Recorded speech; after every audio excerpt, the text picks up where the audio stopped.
Welcome to the LeaderCast podcast, a weekly deep dive into the stories that transformed our guests into leaders worth following. I'm your host, Joe Boyd. If you've been enjoying the podcast, thank you so much for being a listener.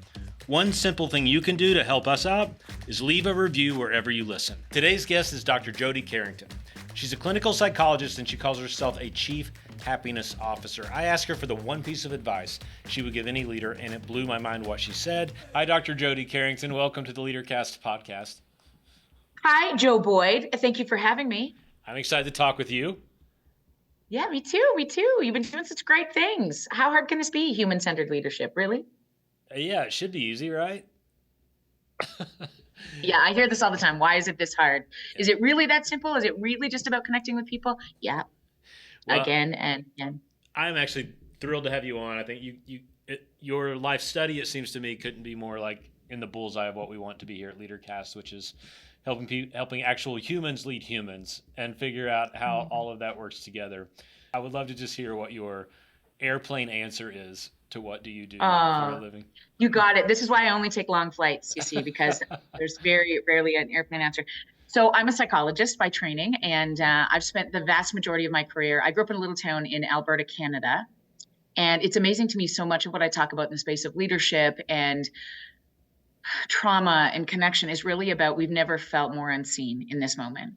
And particularly, when I left that little town, it was all really because the people who inspired me the most are the ones who I think about in my quiet moments, my mentors, the people really regardless of age, race, religion, degrees behind their name. It's really about you remember most the way people made you feel. And I often think about that. My favorite teacher, her name was Mrs. Holly Nordstrom. And in this little town, it was K-12 education. And I don't remember, my bus driver's name was Stan Comic. He was a crotchety son of a bitch, and he picked us up every day from grade 3, dropped me home every day from grade 12. And I loved that guy. He was like coming home at the end of every day, right? And my favorite teacher, she taught me something in grade 10. I don't remember the literacy or the numeracy, but I remember in this little hockey town that I grew up in, I remember where she was standing and what she was wearing the day she had to tell us the then captain of our hockey team had been killed. Oh, wow. And I remember thinking, even as a 16-year-old kid, if the big people are in charge, if there's somebody at the helm of big emotion walking us through it, the rest of us will be okay. Yeah. And later in my career, oh my God. So I go on to get a PhD. I worked for our National Police Force as a civilian member for a couple of years, the Royal Canadian Mounted Police. And I started to realize what organizations look like when they don't look after their people. So you can be made of humongously amazing humans who just are wanting to help people. But if they're not led by somebody who can hold space for their emotion, the people they serve don't stand a chance. And so I ended up doing my residency on the East Coast of Canada, and I had to do a rotation with kids. And they said, listen, you have to do this with kids. And I'm like, I'm not a fan of children.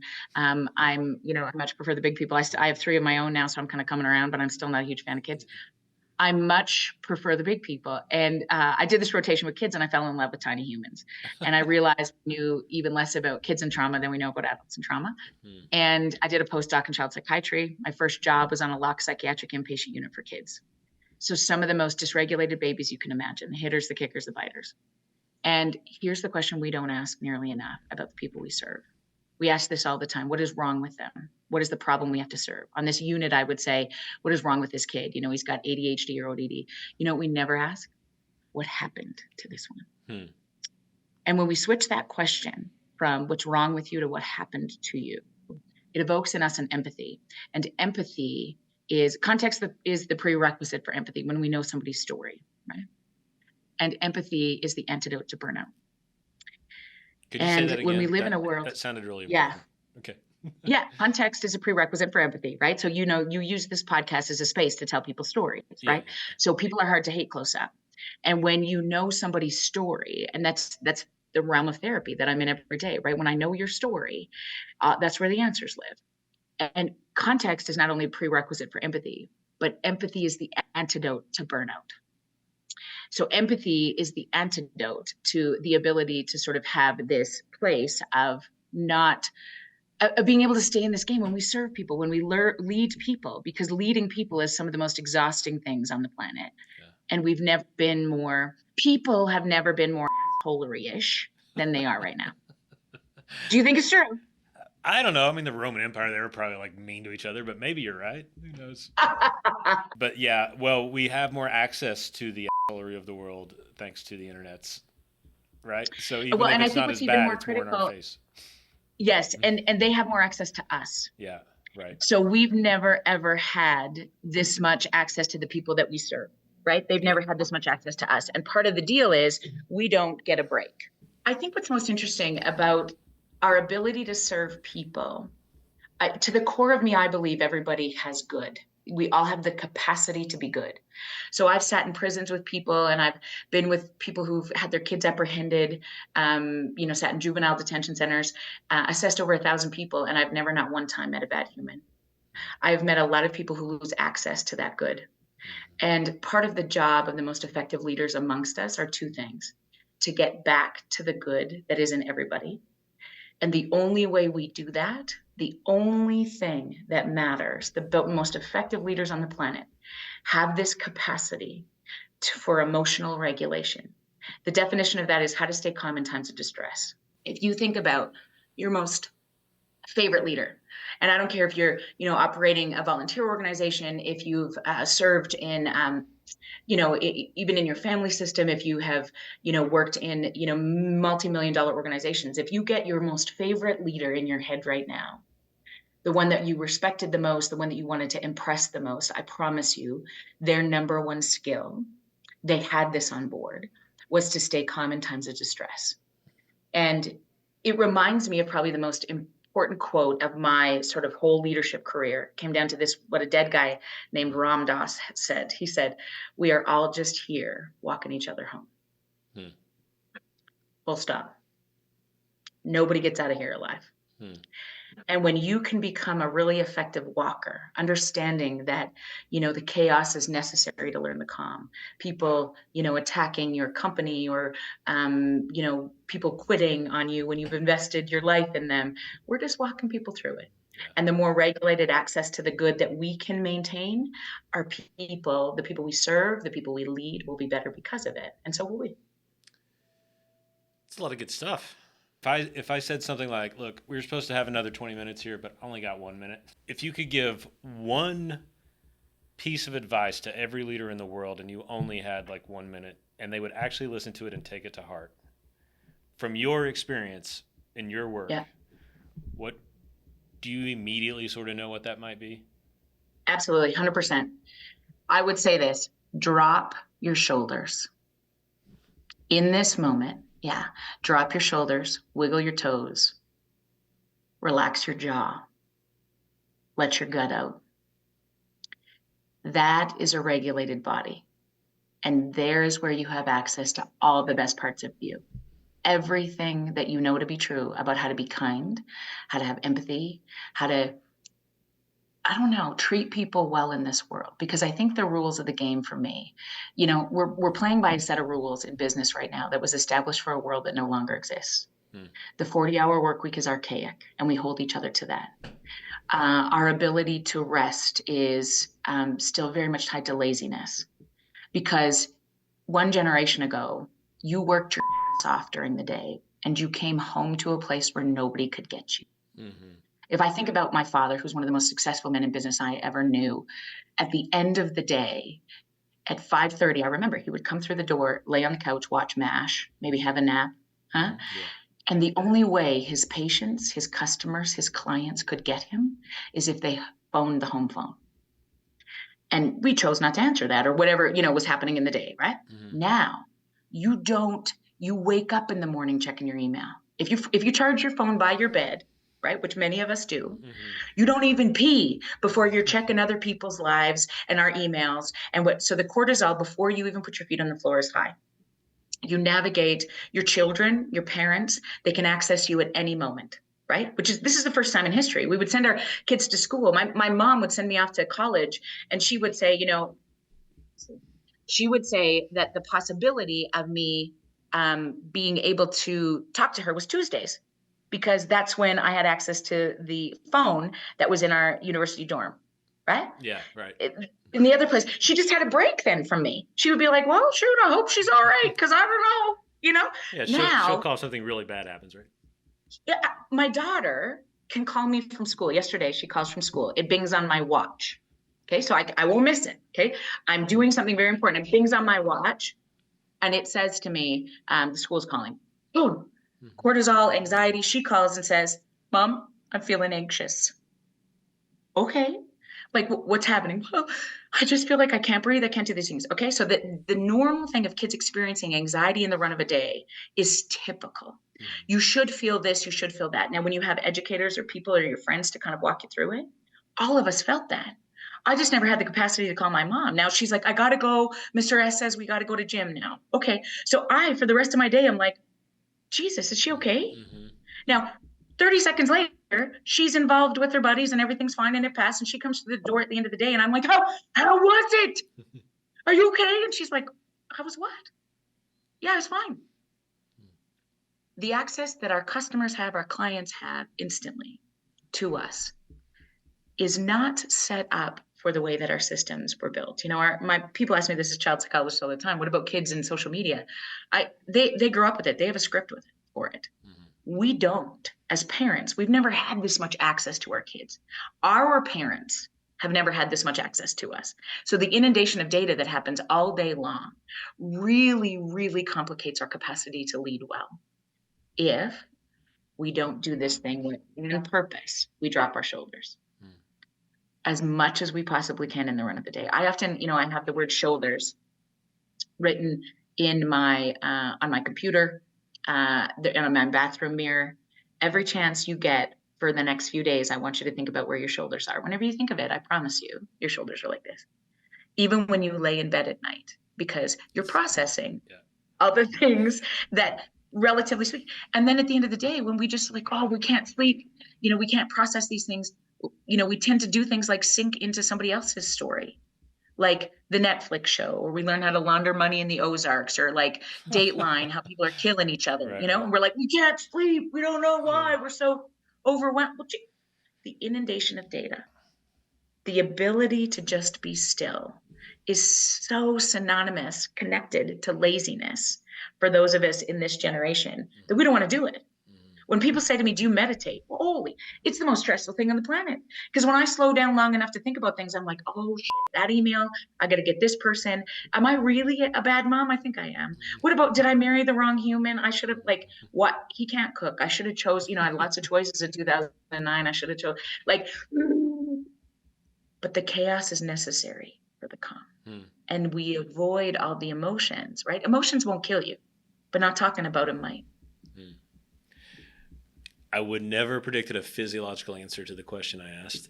That's the first thing, especially with your brain degree. That resonates. It's very true to start with. But talk a little bit about why you went physiological first. Like I think most people would think I need to be less stressed and then my body will calm down. You know what I mean? But you're saying it's the other way around often. Yeah, not at all. Here's the deal. The body keeps the score. I think one of the most profound books by one of the most amazing psychiatrists is titled this, The Body Keeps the Score. And that is the bottom line. I can cognitively shift in a therapeutic experience all the things, like what happened to you, what was that about, what is this, I work with police officers often with severe PTSD. It's my favorite thing to treat on the planet. I have this huge love of trauma, mostly because we go about it all the wrong way. We always say, what happened to you? Well, I witnessed this shooting, or I, walked this person through this kidnapping, or whatever I did. And, we never ask, and this is really critical, is where do you feel it? And part of our job in understanding sort of why that your body doesn't need to respond to every stressful situation in that way anymore, understanding where you came from becomes really quite important, right? And some of the first step is you can't address what you don't acknowledge. So many of us don't observe, what's happening in our bodies because we're so busy in our head. The noise of what we should be doing or what we're not doing keeps us from, in fact, we really disconnect, the head and the heart. And what becomes so critical more, if I had just a couple of sessions with you, I'm much more interested in two things: your sleep and where you feel things in your body. Far more important to me than what you can tell me about it, right? What you feel about it becomes really critical, particularly in this space where I think about one of the biggest issues that face us today is really the lack of proximity to each other, because we were never meant to do any of this alone. And if you think about even the square footage of the house that your grandfather was raised in, and the square footage of the house in which we raise our babies, yeah, it is estimated that our great grandparents looked at their children 72% more of the time than we look at our babies. And what's critical of that, you see, is that if you had a hard day, if you got bullied on the bus and you came home to my grandmother's house, right, 1-bedroom house, who knew that you had a bad day? Everybody. Now my babies come home from school. My husband is on a business trip today. He gets home tonight at 7. I got to navigate the kids because I have 2, right? Somebody's got hockey practice. Okay, who's taking them? And at the end of the day, it's going to be like, hey, go. Let's go. Come on. Yeah. And we lose our capacity to just look. And then at the end of the day, after we've, I say this all the time, after I've single-handedly changed, saved the mental health of children in central Alberta, and I've written another book, and, I've got 26 speaking gigs in the next month, what's happening? At the end of the day, I don't have a lot of space to look into the eyes of the people I love. And what's ridiculous about the human race is there's 2 rules to it. We are neurobiologically wired for connection. If you disconnect from infants, they die. Right? We will never automate relationship. But the hardest thing we will ever do, here's the second rule, is look into the eyes of the people we love. And we've never had this many exit ramps, this many opportunities to look away. Hence, your Surgeon General announced 4 months ago that we are in a loneliness epidemic in North America. And you can't make sense of hard things alone. Highest rate of suicide in your country and mine is middle-aged men. Yeah. We think about who's the vast majority of leaders in senior organizations in this moment. Still, it remains men. Who's much better at processing emotion? Women. Yeah. Well, I guess what strikes me is we're in essence trapped in this culture now. We can't get out of it, right? So is the only answer just kind of discipline to try to step back from this culture and create those, how it seems really hard to get back to. I know we'll never live like you're saying our grandparents lived, but how do we do that in this culture that is trying to get us not to constantly? Yeah, well, and I don't know if the culture is trying to get us not to. I mean, here's the deal. Technology isn't the problem. We now have access to so much, I hope pancreatic cancer isn't a death sentence by the time I die because of technology. I love that we understand anxiety and depression and, what that looks like so much better because of technological advances. You and I can do this in 2 different countries because of technological advances. The issue is how we use it. And when we think about the importance of staying present, this is archaic Eastern philosophical practices that it's been now never been more true, right? The answer is in us. The ability to just be overwhelmed and the expectations of the world increased means that's not what our body's prepared for.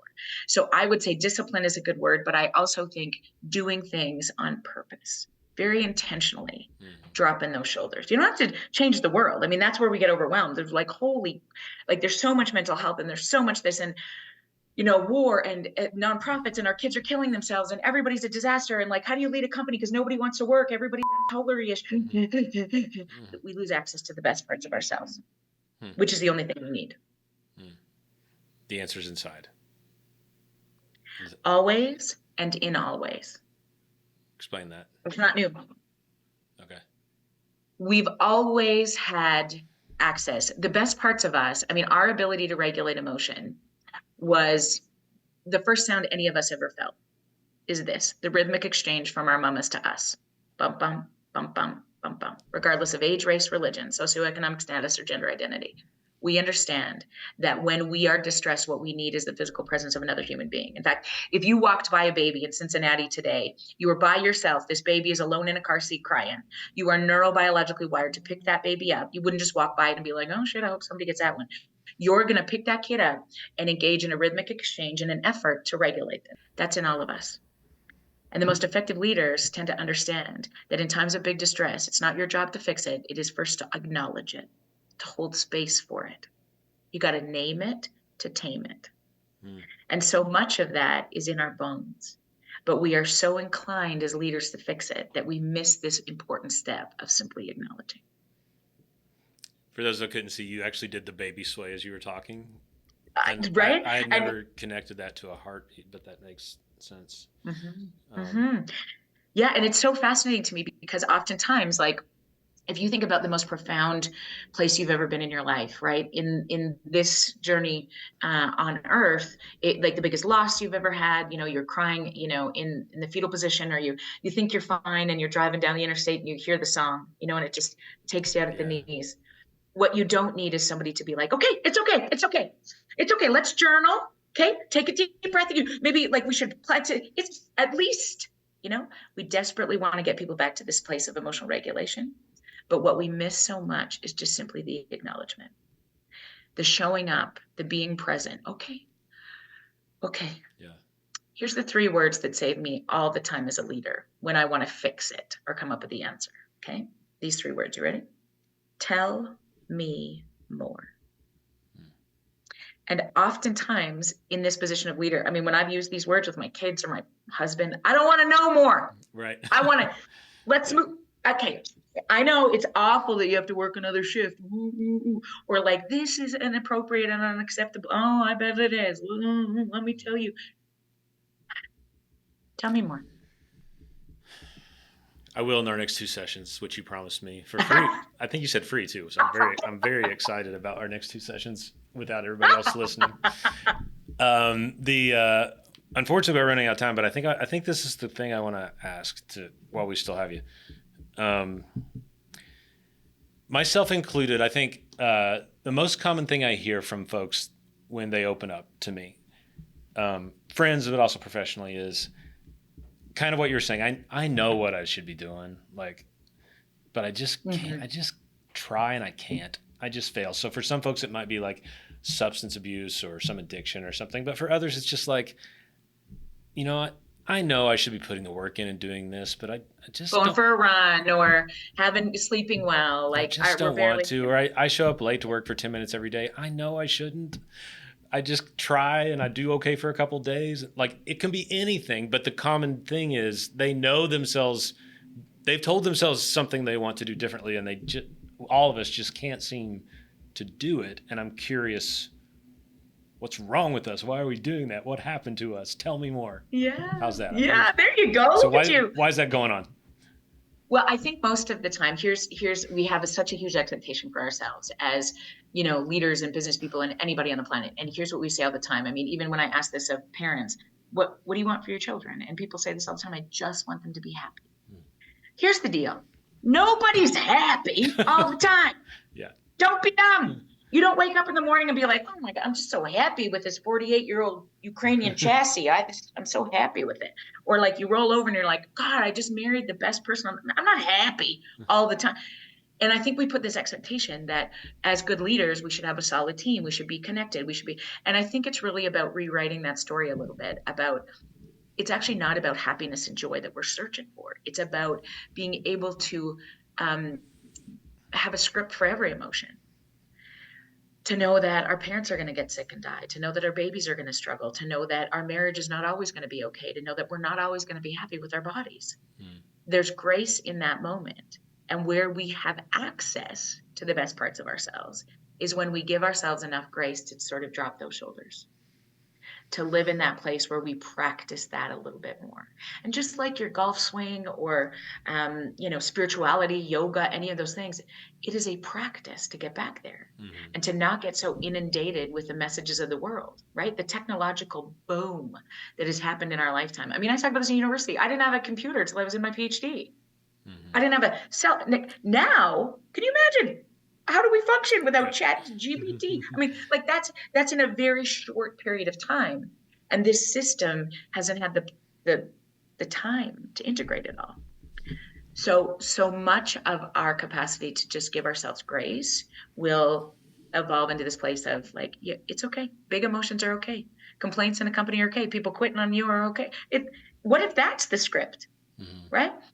I want us to be able to feel all the emotions, and then we process them much quicker and get back to this place that, it's an L.R. Nost quote about, life is amazing and beautiful, and then it's a friggin' disaster. And that is what life is about, right? And so when we know that to be true, let's stay very present for all of it. And, we will be much more present for the joy. You can't selectively numb. And we tend to do that, particularly now with our, access to substances, including social media. is that we just want to escape. Mm-hmm. And the number one problem with escaping, and I say this to kids all the time who are using, marijuana or substances on a daily basis, is you can't develop a script if you're not present for your life. Mm-hmm. You don't know how to handle sadness or shame or guilt or rejection, right? Not everybody should get a medal. If you lose all 7 games in your hockey tournament or your soccer, it's because you suck. It's very sad. I know, it's terrible. Try another sport. But also, it's okay to be sad. Yeah. It's okay for our babies to be like, oh, shoot. We didn't get I know. I'm sorry, dude. It's terrible, isn't it? Yeah. Right? Yeah. We need a script for futility. Dr. Jody, my new shrink, it's been a pleasure. I got you, Joe. Right. I got you. I'll schedule my appointment. Mo, could you get on that? Schedule those appointments for me would be great.